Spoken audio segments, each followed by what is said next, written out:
Hola, bienvenidos a la entrevista de France 24. Hoy estamos en Brasilia con nuestro invitado Hamilton Mourão, vicepresidente de Brasil. Buen día, vicepresidente. Buen día. Lleva 200 días en el poder junto al presidente Jair Bolsonaro. La economía está en recesión. El PIB disminuye. ¿Cómo calificaría los primeros 200 días de gobierno? Bueno, en primer lugar, no considero que estemos en recesión. La recesión es cuando sube la inflación, cuando hay una fuerte reducción del PIB, que es lo que ocurrió en los últimos años de la presidenta Dilma Rousseff y todavía estamos pagando las consecuencias. Es el sexto año consecutivo en que las cuentas del gobierno están en rojo. Por lo tanto, considero que estos primeros meses son positivos, a pesar de esta herencia difícil. Aunque como todo en la vida, el comienzo no ha sido tan tranquilo y sereno como nos gustaría. Começo de qualquer coisa na vida da gente, ele não ser tão calmo e sereno como a gente gostaria. En Francia, el nombramiento de un general del ejército como vicepresidente y de un exmilitar como presidente suscitó inquietudes, especialmente en un país que fue gobernado por una dictadura militar. ¿Entiende esta preocupación?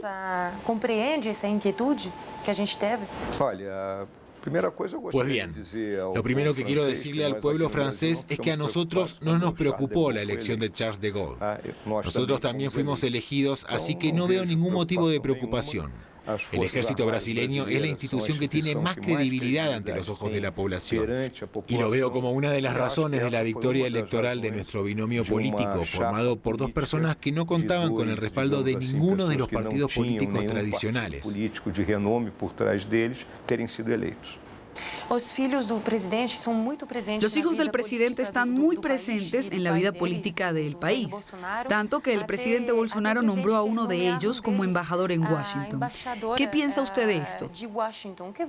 O que o senhor pensa disso? Olha, os filhos do presidente, eles constituem grupo unido. Bueno, los hijos del presidente forman un grupo unido con la trayectoria política de la familia. Esto es algo muy raro en la historia política de cualquier país. Un presidente con 3 hijos políticos de alto perfil, un senador, un diputado y un consejero. Obviamente ellos tienen una influencia política en estos sectores. Pero en cuanto a la decisión de nombrar al diputado Eduardo Bolsonaro como embajador en Washington,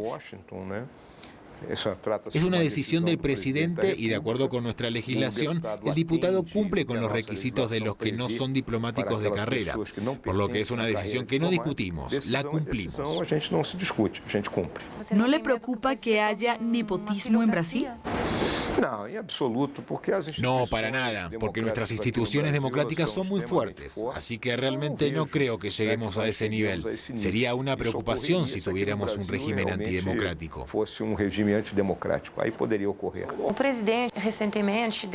El presidente declaró recientemente que el gobierno depende del sector empresarial agrícola. Como ministra de Agricultura, eligió a alguien con experiencia en el lobby de la agroindustria.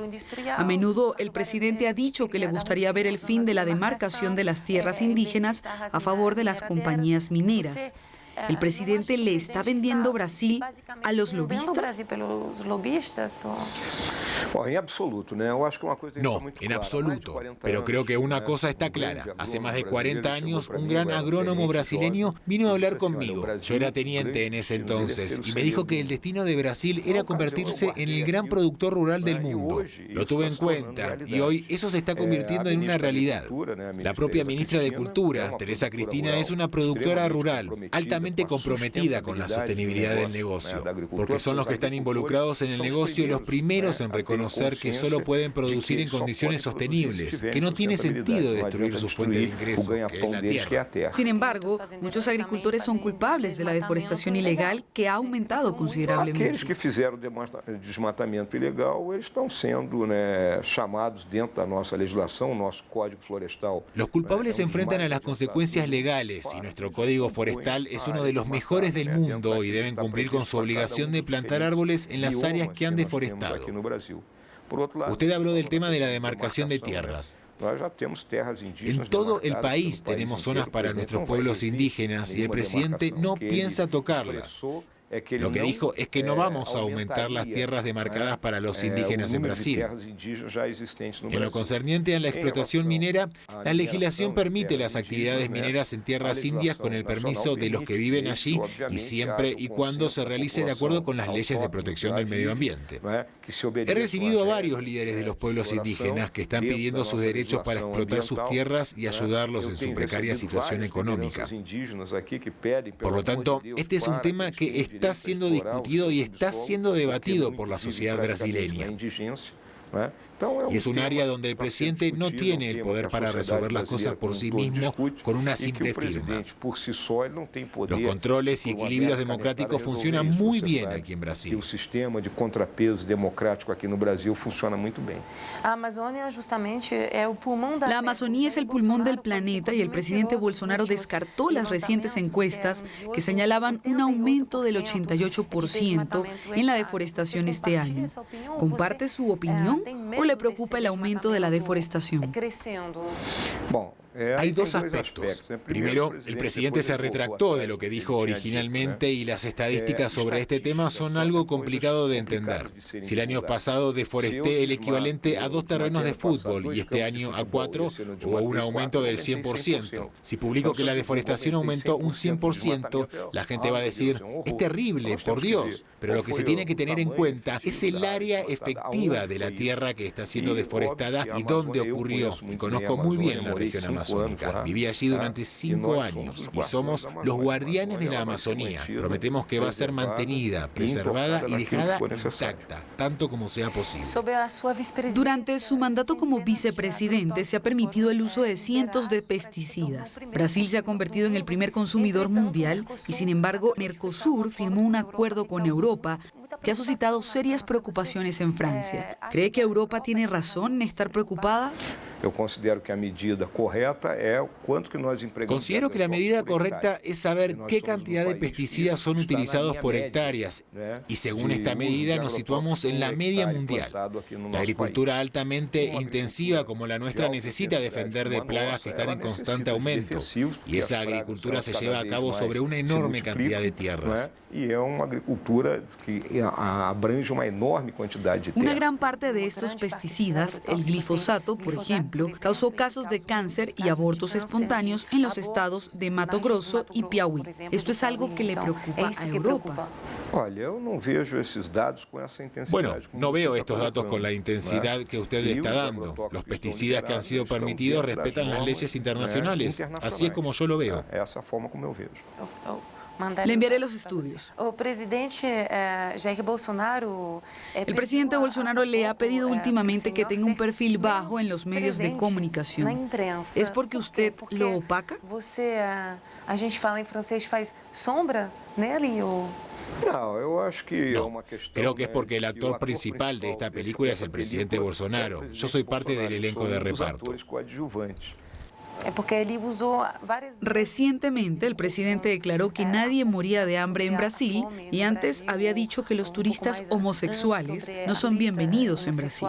Palabras fuertes que conmocionaron a la gente en Europa. ¿Comparte estas opiniones o es más moderado? Hay una parte de la sociedad brasileña que es extremadamente conservadora y él busca hablarle a esa gente. Por mí, como he dicho, soy miembro del elenco de reparto. Tengo que asesorarlo en lo que sea necesario.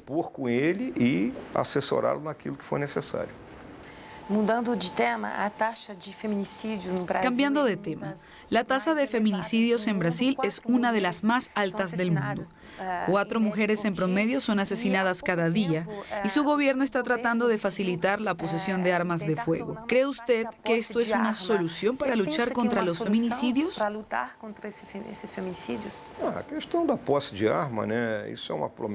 La cuestión de la posesión de armas es una promesa de campaña del presidente, apoyada por un gran número de personas que votaron por él. Muchos países permiten la posesión de armas, así que no veo esa relación entre tener un arma y el aumento de la violencia. Creo que la violencia está conectada a patrones de comportamiento, a factores culturales. ¿La cultura machista? Sí, la cultura machista. Y lo que está pasando es que la sociedad está evolucionando con la participación de las mujeres en el mercado laboral. Están teniendo más libertad y algunos hombres se sienten amenazados por esto y han recurrido a la violencia para resolver una cuestión que simplemente debería haberse resuelto con aceptar esta evolución. ¿Por qué no dar ejemplo y poner más mujeres en el gobierno? Bueno, en nuestra legislación política los partidos tienen que reservar una cierta cantidad de plazas para las mujeres y ha resultado extremadamente difícil llenar esas plazas. Los partidos han tenido problemas para encontrar suficientes candidatas, por lo que en la vida política todavía nos queda mucho por hacer. ¿Por qué no hay suficientes mujeres o por qué no son lo suficientemente competentes? Porque no hay suficientes mujeres, son más que competentes. Usted dirigió una campaña electoral anticorrupción, prometiendo una administración limpia, marcando una posición en contraste con los anteriores gobiernos de Dilma Rousseff y Lula. Desde entonces, el senador Flavio Bolsonaro, hijo del presidente, ha sido acusado e implicado en un escándalo de corrupción. ¿Es esto hipocresía o tiene la intención de cumplir sus promesas? Por supuesto que vamos a cumplir nuestras promesas. Hay que recordar que los gobiernos de los presidentes Dilma y Lula robaron al país. Fueron incompetentes, fueron administraciones espantosas. Le abrieron las puertas a la corrupción, casi destruyeron a Petrobras y a otras empresas brasileñas. En nuestro gobierno no se ven casos de corrupción. Usted mencionó el caso del senador Flavio Bolsonaro. Hay un proceso contra él en camino en Río de Janeiro. No tiene nada que ver con la investigación anticorrupción. Y el presidente ya dijo que si su hijo es culpable de algo, debe pagar por ello. ¿Tiene la ambición de convertirse en presidente algún día? No, no tengo esa ambición. Nunca tuve ambiciones políticas en mi vida. Fui invitado por el presidente Bolsonaro a ser su vicepresidente. Como el soldado que siempre he sido, dije que sí, para servirle al país. Si al final de este periodo el presidente se presenta a la reelección y elige a otra persona, entonces seguiré con mi vida. Tengo muchas cosas que hacer. ¿Y si no se presenta a la reelección, se presentaría usted en su lugar? Déjeme pensar en eso. Muchas gracias, vicepresidente. Y gracias a ustedes por ver la entrevista. Quédense en France 24.